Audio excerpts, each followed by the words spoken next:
मेरे कृषि साथियों का एक बार फिर से हमारे doctor agro gold YouTube channel पे फिर से स्वागत है।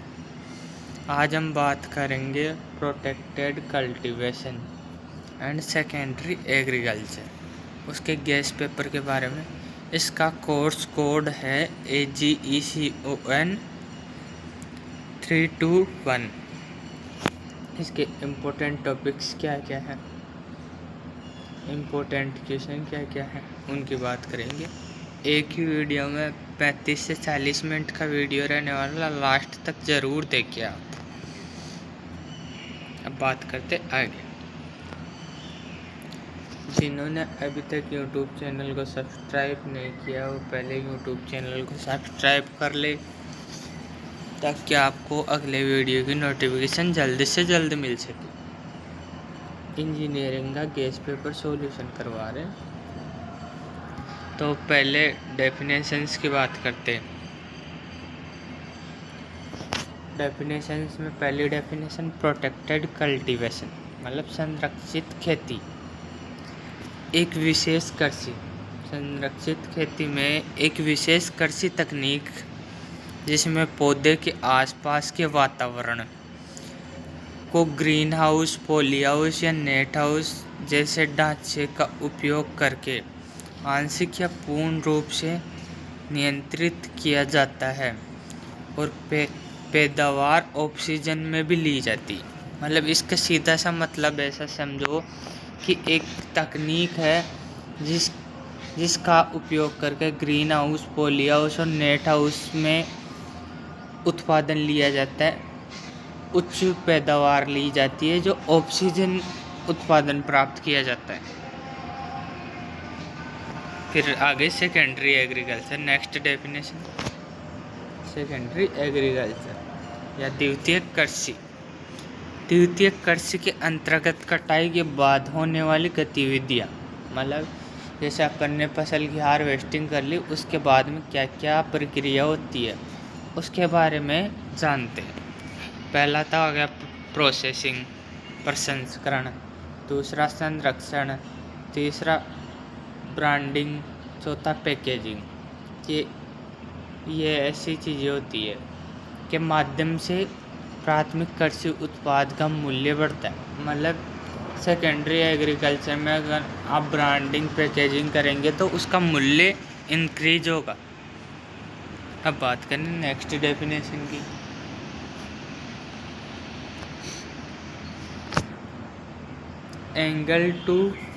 एंगल ऑफ रिपोज, मतलब विश्राम कोण। वह अधिकांश कोण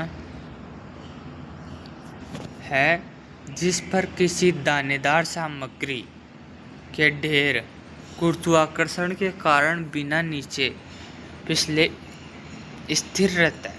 मतलब जैसे अपने किसी चीज़ का भी ढेर मान लो, दानेदार चीज़ का, वो गुरुत्वाकर्षण के कारण बिना नीचे पिछले स्थिर खड़ी रहती है, वो चीज़ हो गई इसमें। नेक्स्ट करते हैं ड्राइंग थ्योरी या सुखाने के सिद्धांत। मेरा सभी साथियों से निवेदन है, अगर किसी के पास नोट्स प्रोवाइड नहीं हो, ओल्ड पेपर सॉल्यूशन चाहिए या वन शॉट PDF चाहिए या शॉर्ट नोट्स PDF चाहिए, तो इन नंबर पे मैसेज करें। आप इन नंबर पे व्हाट्सएप पे मैसेज करते ही आपको PDF अवेलेबल करवा दी जाएगी। अब बात करते हैं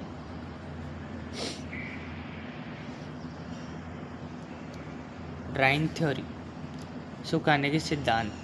उन गतिविधियों और भौतिक नियमों पर आधारित है जो यह समझाती है कि गीली सामग्री में ऊष्मा कैसे स्थानांतरित होती है और सूखने की स्तर व घटती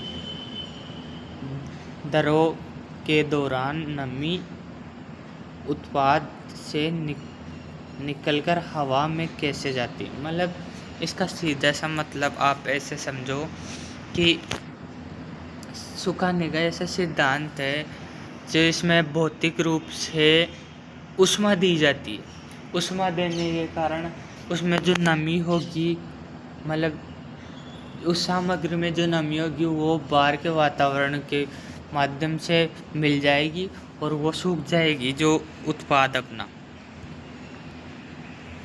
नेक्स्ट, इक्विलिब्रियम मॉइस्चर कंटेंट, मतलब संतुलन नमी मात्रा। ईएमसी किसी उत्पाद में नमी की वह विशिष्ट मात्रा है जो उसे एक निश्चित तापमान और हवा की नमी में लंबे समय तक रखता है, जिससे वह न तो हवा से नमी खींचता है और न ही अपने नमी छोड़ता है। मतलब ये न तो हवा से नमी खींचते हैं, मतलब ऐसी कोई अपने फसल मान लो या उत्पाद मान लो जो न तो हवा से नमी खींचते हैं और न ही छोड़ते हैं, मतलब उसकी नमी कांस्टेंट रहती है, मतलब उसमें मॉइस्चर जितना था उतना बना रहता है। Green house design. Green house design से तात्पर्य है एक बंद कृषि ढांचा के इंजीनियरिंग मापदंड और संरचनात्मक योजना से है, जिससे हवा व बर्फ के दबाव, क्यूरिंग सामग्री या दिशा या वेंटिलेशन को ध्यान में रखकर पौधे के लिए एक उत्तम वातावरण तैयार किया जाए। ग्रीन हाउस एक ऐसी स्थिति होती है जिसमें मौसम के बिना भी अपन फसल उगाया जा सकते, मतलब बेमौसमी फसलें भी उसमें उगाई जा सकती है। फिर आगे डिफरेंस, अंतर। कन्वेयर क्या होता है, एलिवेटर्स क्या होता है।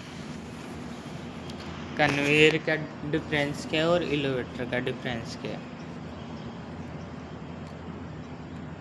डायरेक्शन ऑफ फ्लो, मतलब प्रवाह की दिशा। कन्वेयर की प्रवाह की दिशा होती है हॉरिजॉन्टल और एलिवेटर की प्रवाह दिशा होती है वर्टिकल। नेक्स्ट, मैकेनिज्म, ये कार्य कैसे करता है, कार्य प्रणाली क्या है इसकी। यह सामग्री के आगे धकेलता है। धकेलने के लिए बेल्ट, स्क्रू या रोलर्स का उपयोग करता है। मतलब इसमें 3 चीज़ काम आती है, बेल्ट काम आती है, स्क्रू आता है, रोलर्स आते हैं। और एलिवेटर में वर्टिकल बेल्ट या चेन से जुड़े बाल्टियों का उपयोग किया जाता है जो एक जगह से दूसरी जगह सामान ले जाने का कार्य करती है।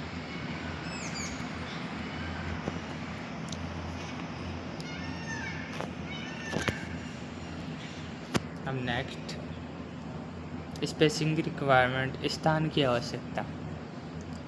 इसे स्थापित करने के लिए प्लाट के फर्श पर अधिक क्षैतिज स्थान चाहिए। एलिवेटर के बारे में बात करते हैं तो यह ज़मीन पर कम जगह घेरता है लेकिन ऊंचाई सबसे अधिक होती है। उदाहरण आगे इसके, belt conveyor, screw conveyor, roller conveyor. इस एलिवेटर के एग्जांपल आगे, बकेट एलिवेटर और सेंट्रीफ्यूगल डिस्चार्ज एलिवेटर। अब बात करते हैं नेक्स्ट डिफरेंस की। बात करते हैं solar dryer and green house drawing. Solar drawing क्या है और ग्रीन हाउस ड्राइंग क्या है। इसका स्ट्रक्चरल टाइप, मतलब संरचना का प्रकार। इसमें विशेष बंद सौर कलेक्टरों या ट्रे या सोलर कैबिनेट बॉक्स का उपयोग होता है। इसमें एक सामग्री ग्रीन हाउस या पॉली हाउस ढांचे का उपयोग किया जाता है। मतलब ग्रीन हाउस ड्राइंग में ग्रीन हाउस या पॉलीहाउस ढांचे का उपयोग किया जाता है। सोलर ड्राइंग में कैबिनेट बॉक्स होता है जिसमें सुखाने का कार्य किया जाता है। फिर आगे एयर फ्लो कंट्रोल या हवा का नियंत्रण। हवा का प्रवाह को छोटी समर्पित सक्शन पंखों द्वारा सटीक रूप से नियंत्रित किया जाता है। मतलब सोलर ड्रायर में पंखे चलते रहते हैं, उनको सक्शन रूप से नियंत्रित किया जाता है। अब ग्रीन हाउस में क्या होता है, हवा के ग्रीन हाउस में बड़ी खिड़कियाँ या एग्जॉस्ट पेड़ों द्वारा नियंत्रित किया जाता है। मतलब ग्रीन हाउस में जैसे हाईटेक ग्रीन हाउस में एग्जॉस्ट लगे हुए होते हैं वहाँ के मॉइस्चर या तापमान को कंट्रोल करने के लिए, तो वो चीज़ें हो गई। अब बात करते हैं आगे यूटिलिटी उपयोगिता।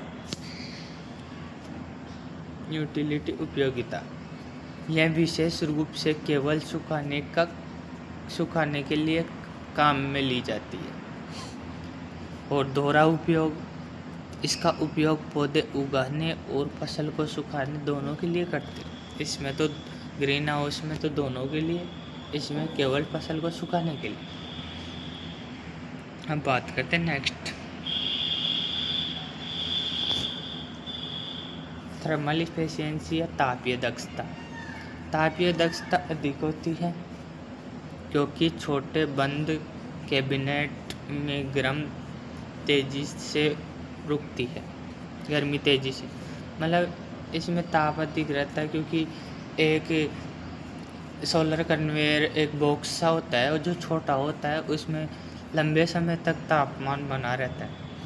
और इसमें सुखाने की दक्षता मध्यम होती है क्योंकि बड़े रूप में होता है। जैसे ग्रीन हाउस अपने बड़े रूप में होता है, उसमें जो सूखने में या तापमान बढ़ाने में टाइम लगता है। अब बात करते हैं शॉर्ट नोट्स की। मेरा सभी साथियों से एक बार फिर से आग्रह है, क्योंकि हमारे पास अभी टैबलेट ख़राब हो चुका है या तो हम फ़ोन से क्लास ले रहे हैं, तो ऐसा थोड़ा दिखने में प्रॉब्लम होती है फ़ोन में, तो वो मेरी लैंग्वेज का इश्यू हो किसी को तो प्लीज़ थोड़ा इस क्लास को तेज करके देख सकते।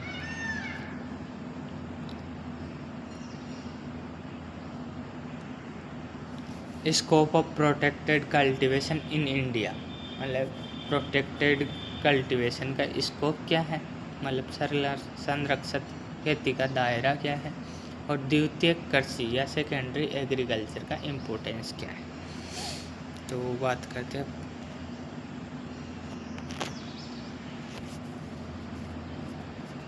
Scope in India. भारत में दायरा। भारत में मौसम के अत्यधिक बदलाव देखने को मिलते हैं। पहला तो भारत में मौसम के अत्यधिक बदलाव देखने को मिलते हैं।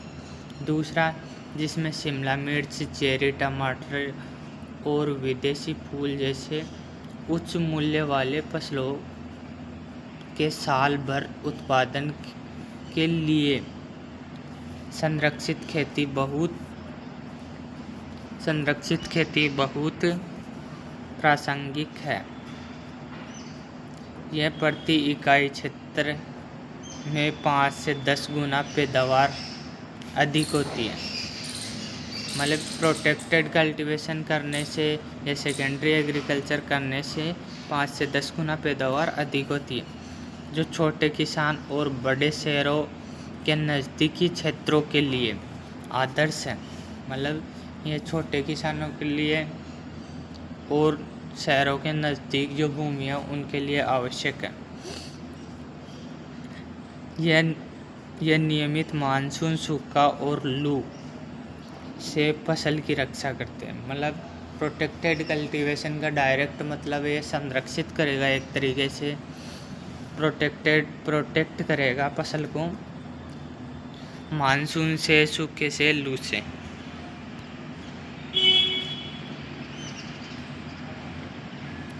फिर बात करते हैं इम्पोर्टेंस ऑफ सेकेंडरी एग्रीकल्चर। द्वितीयक कृषि कच्चे कृषि उत्पादों का प्रसंस्करण करके उनका मूल्य बढ़ाना। मतलब जैसे अपन ने फसल कटाई कर ली, जैसे अपने पास गेहूँ है, गेहूँ का प्रसंस्करण करके उसका दलिया बना के उसका मूल्य बढ़ा दिया जाता है, जिससे किसानों की शुद्ध आय कई गुना बढ़ जाती है। और जैसे किसान अगर गेहूँ को प्रॉपर रूप से, गेहूँ को या किसी भी सब्जी मान लो, उसको अच्छी तरह से अच्छी गुणवत्ता युक्त रखेगा तो वैसे ही उसका मूल्य बढ़ जाएगा।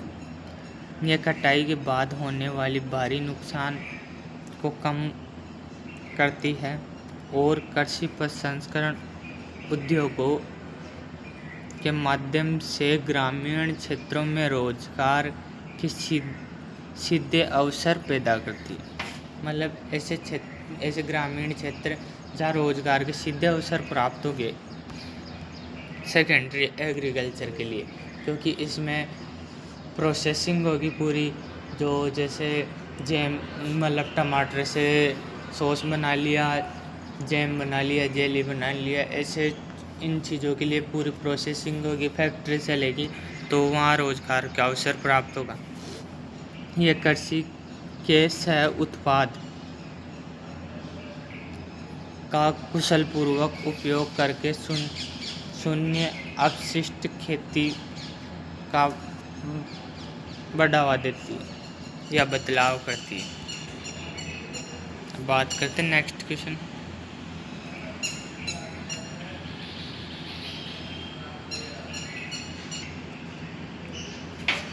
नेक्स्ट क्वेश्चन की बात करते तो इस सेपरेटर क्या है, सेपरेटर के टाइप्स क्या क्या है, मतलब विभाजक या सेपरेटर। तो सेपरेटर कटाई के बाद होने वाली एक मशीन है जिसमें अनाज के इंजीनियरिंग गुणों में अंतर के आधार पर धूल, कंकड़, खरपतवार और खराब दाने को हटाकर अच्छे बीज को साफ करने के लिए डिजाइन करता है। मतलब इसमें ऐसी बात है, या थ्रेशर मान लो जिसमें कटाई के बाद ऐसी मशीन है जिसमें अनाज को इंजीनियरिंग गुण, मतलब थ्रेशर में अपने इंजीनियरिंग गुण होता है। थ्रेशर से अपन कंकड़, पत्थर, धूल और खरपतवारों के बीज और खराब दानों को अलग किया जा सकता है थ्रेशर के माध्यम से। दूसरा माध्यम के माध्यम से भी किया जा सकता है इनको, पर थ्रेशर ये इसका लिए बेस्ट ऑप्शन है इंजीनियरिंग गुण के लिए। अब इसके टाइप्स क्या क्या हैं उनकी बात करते हैं।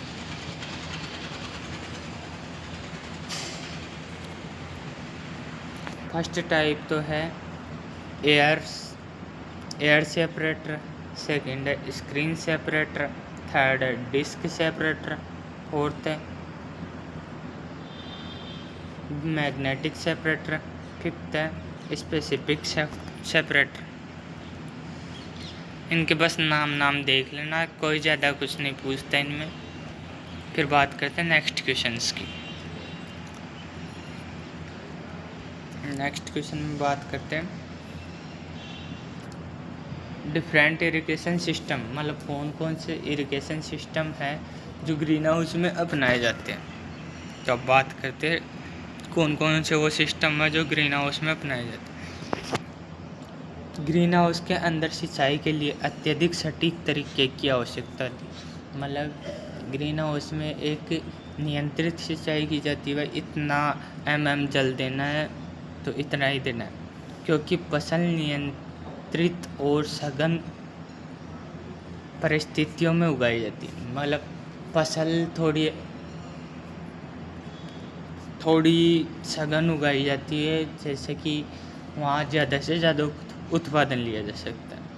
सबसे आम प्रणाली ड्रिप इरिगेशन है। मतलब सबसे पहले ड्रिप इरिगेशन यूज लेंगे, जो एनीमोमीटर के माध्यम से पानी और तरल उर्वरक सीधे पौधे की जड़ों में बूंद बूंद पहुंचाते हैं। मतलब आप ड्रिप इरिगेशन में कुछ भी लिख सकते हो।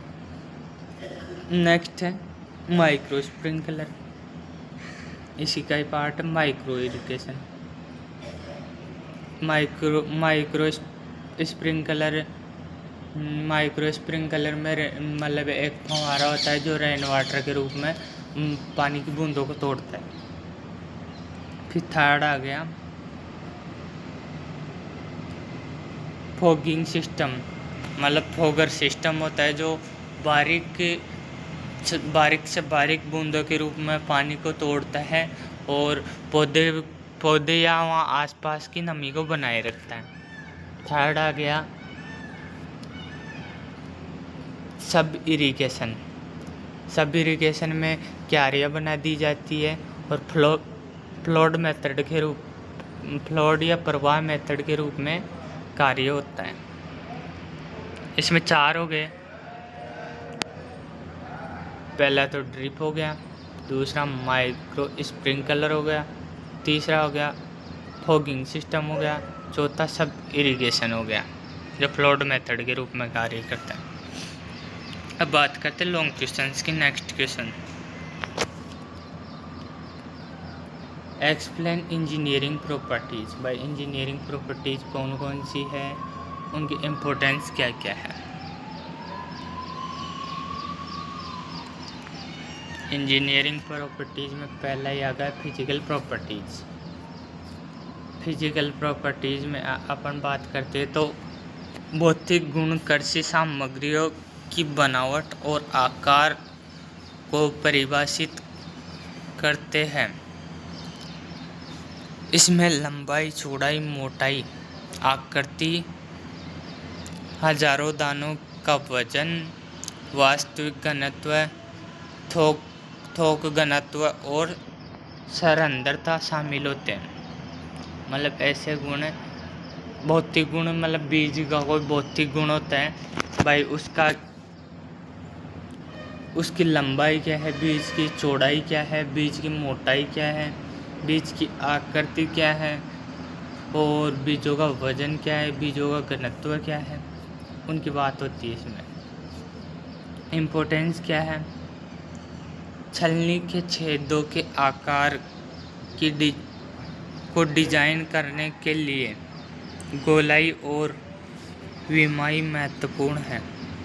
थोक घनत्व और सरंध्रता का डाटा अनाजों के बड़े गोदाम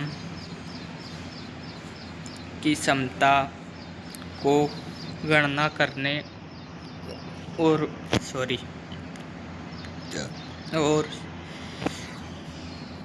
वेंटिलेशन के दौरान हवा के अवरोध को जानने के लिए बुनियादी आवश्यकता है। साथियों, थोड़ा शरीर में दिक्कत है, तबीयत ठीक नहीं है, दूसरा टेबलेट नहीं है, फ़ोन है, तो इसलिए पढ़ने में थोड़ी दिक्कत हो रही। अब बात करते हैं आगे मैकेनिकल यांत्रिक गुण क्या क्या है। इसके अंतर्गत बाहरी ताकतों के तहत अनाज को व्यवहार आता है। मुख्य गुण विश्राम कोण, स्टील या लकड़ी की सतह के खिलाफ घर्षण गुणांक और टूटने की ताकत है।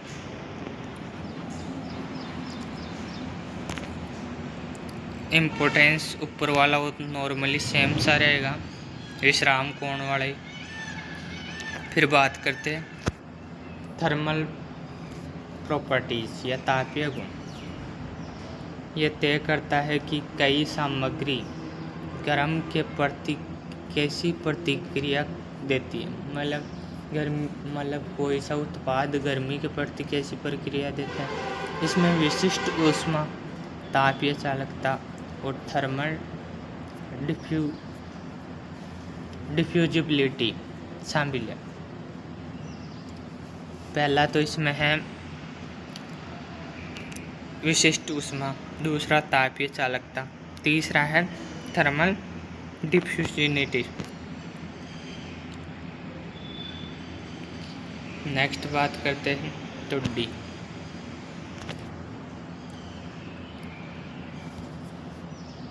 एरोडायनेमिक प्रॉपर्टीज या वायुगतिकी गुण। एरोडायनेमिक प्रॉपर्टीज में क्या क्या आता है? इसमें हवा के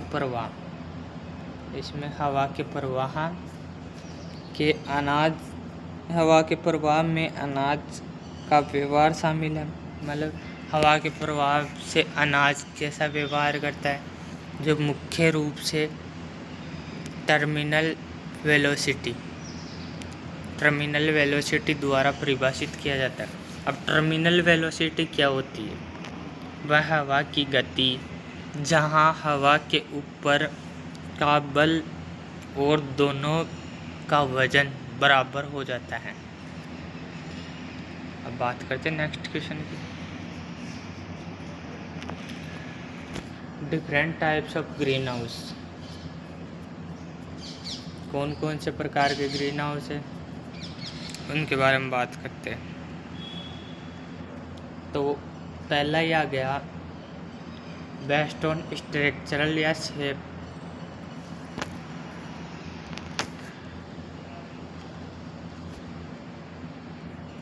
इसमें आ गया पहला लीन टू टाइप,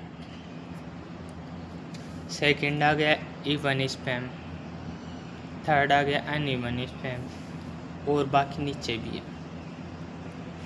तो लीन टू टाइप में देखेंगे अपन, यह किसी मौजूद घर की दीवार के सहारे बनाया जाता है। मतलब लीन टू टाइप जैसे अपने घर की दीवार के पास में बनाया जाता है। इसमें छत सहायता दीवार से दूर ढलान पर होती है।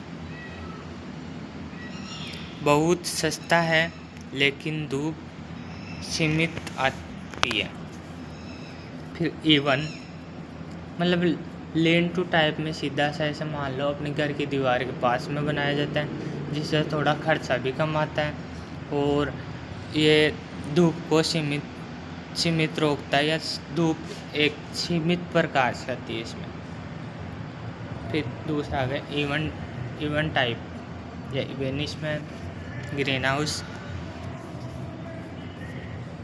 इसमें सममित संरचना है जहाँ छत के दोनों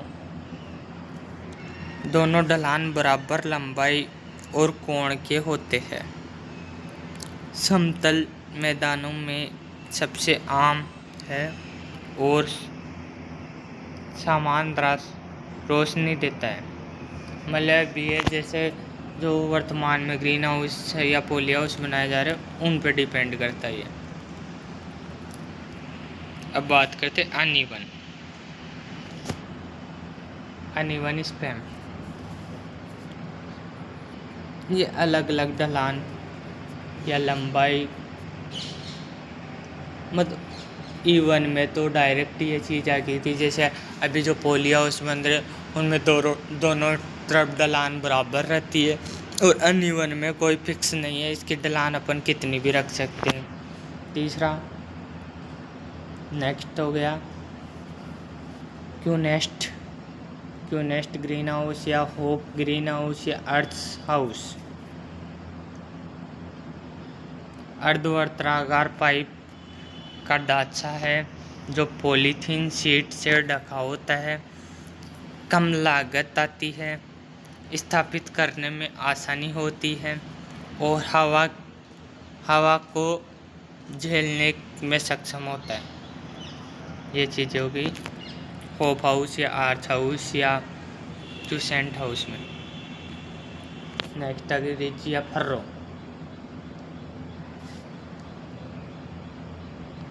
कई इवन स्पेस ढांचे के पास जोड़कर, मतलब कई इवन स्पेस, इवन हो गया जो दोनों तरफ बराबर हो तो उनको एक साथ जोड़कर जो लंबी संरचना बनाई जाती है उसे ही रिज या फर्रो मेथड बोलते हैं।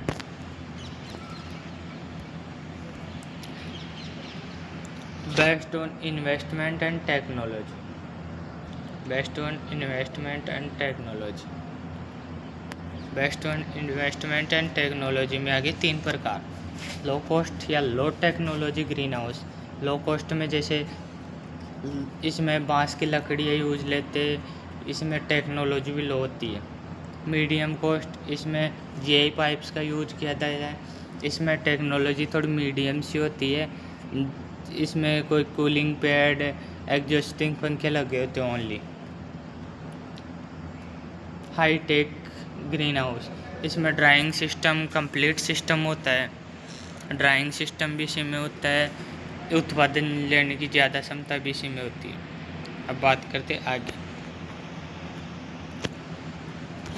Concept of cleaning and grading, discuss vibratory and rotary type cleaner.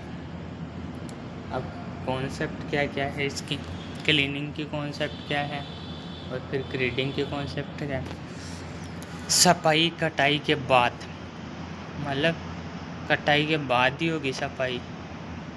अनाजों में से बाहरी कचरे को हटाने का पहला कदम, मतलब क्लीनिंग में कटाई के बाद जो अनाजों में जो कचरा रहता है, टहनियाँ रहती है, मिट्टी रहती है, पत्थर रहता है और या कोई अन्य कचरा रहता है, उसे बाहर निकालना। नेक्स्ट ग्रेडिंग, ग्रेडिंग साफ किए गए अनाज का आकार, वजन, गुणवत्ता के आधार पर उन्हें बांटना। मतलब ग्रेडिंग में अनाज का आकार, वजन और गुणवत्ता के हिसाब से उन्हें बांटना होता है। अब डिस्कस करना था 2 चीज़ें। पहला आ गया था वाइब्रेटरी टाइप क्लीनर, दूसरा आ गया था रोटरी एयर टाइप क्लीनर। तो पहले बात करते हैं वाइब्रेटरी टाइप क्लीनर की। ये मशीन एक झुकाव पर लगी बहुत स्तरीय झिल्ली है, मतलब एक झुकाव पर लगी बहुस्तरीय झिल्ली होती है जिसका उपयोग करते हुए जो सबकी ड्राइव सन की ड्राइव के माध्यम से तेज़ी से कंपन करता है। मतलब जो मोटर के माध्यम से सन के ड्राइव का मतलब समझो, मोटर के माध्यम से अधिक तेज़ी से कंपन करता है, जिससे अनाज के अलग होने की मतलब गुणवत्ता अनाज अलग हो जाता है और ख़राब अनाज अलग हो जाता है या कंकड़ पत्थर अलग हो जाते हैं। अनाजा को हॉपर से पहले कंपन करती झिल्ली पर गिराते हैं, जिससे बड़े छेद बड़े होते हैं या अनाज के नीचे जाने देते हैं। ये तो आप अपने अनुसार लिख देना, कुछ भी लिख देना। जैसे एक चलनी होती है जो तिरछी लगाई जाती है और उसमें अनाज डाला जाता है तो शुद्ध अनाज अलग हो जाता है, अशुद्ध अनाज अलग हो जाता है। रोटरी एयर टाइप क्लीनर, यह उपकरण एक घूमता हुआ बेलनाकार ड्रम स्क्रीन या हवा का पंखा होता है। इसमें मशीन मतलब अपन को अनाज डाल रहे उसके सामने कोई पंखा लगाया जाता है और उस पंखे के माध्यम से जो सफाई होती है, पंखे के माध्यम से हवा के माध्यम से जो सफाई होती है उसको रोटरी एयर डाइट। फिर cooling and heating system, cooling and heating system in green house और कंपोनेंट्स क्या क्या है, बात करते हैं उनकी। पहला आ गया कूलिंग सिस्टम। कूलिंग सिस्टम, इसका उपयोग गर्मियों के दौरान अतिरिक्त तापमान को कम करने के लिए किया जाता है। मतलब कूलिंग सिस्टम जो ग्रीन हाउस में गर्मियों में तापमान को कम करने के लिए उपयोग में लिया जाता है। सबसे आम व्यवस्था का प्रकार फैन और पॉड कूलिंग सिस्टम है। अब इसके कंपोनेंट्स क्या क्या है उनकी बात करते हैं।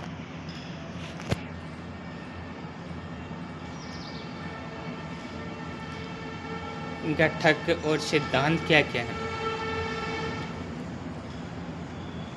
इवोपोरेटिव सेल्यूलोज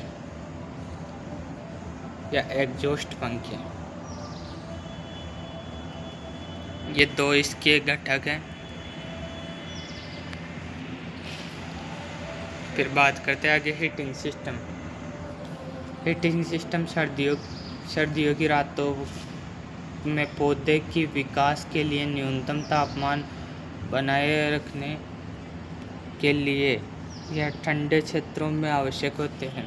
इनके कंपोनेंट्स होते हीटर, एयर बर्नर्स और central hot water boiler. Next बात करते लास्ट तो नहीं बोलते, सिक्स्थ क्वेश्चन है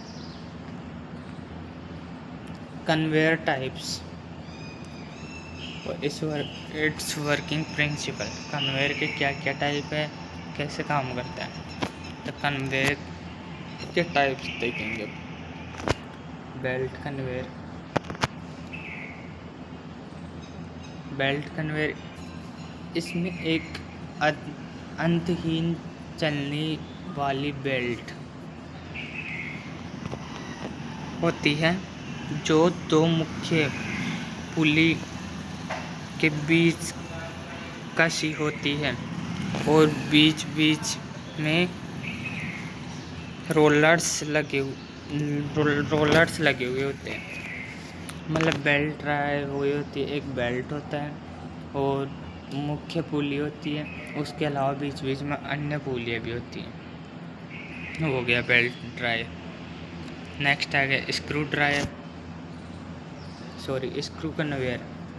बेल्ट कन्वेयर हो गया स्क्रू कन्वेयर में इसमें एक केंद्रीय घूमने वाली शाफ्ट या वेल्ड की गई एक निरंतर घुमावदार स्टील स्क्रू ब्लेड होती है जो एक यूं आकार के बर्तन या गोल पाइप के अंदर बंद होती है। मतलब स्क्रू ड्रायर में एक गोल पाइप के अंदर बंद होती है। स्क्रू कन्वेयर है। स्क्रू कन्वेयर में एक गोल पाइप के अंदर बंद होती है, यूं आकार का शेप होता है और ये घुमावदार होती है जो निरंतर वो ब्लेड घूमती रहती है उस पाइप के अंदर जो कन्वेयर का कार्य करती है। फिर आ गया चेन कन्वेयर। चेन के माध्यम से जो एक जगह से दूसरी जगह को। फिर आ गया एलिवेटर्स के टाइप, वर्किंग प्रिंसिपल। इसमें आ गया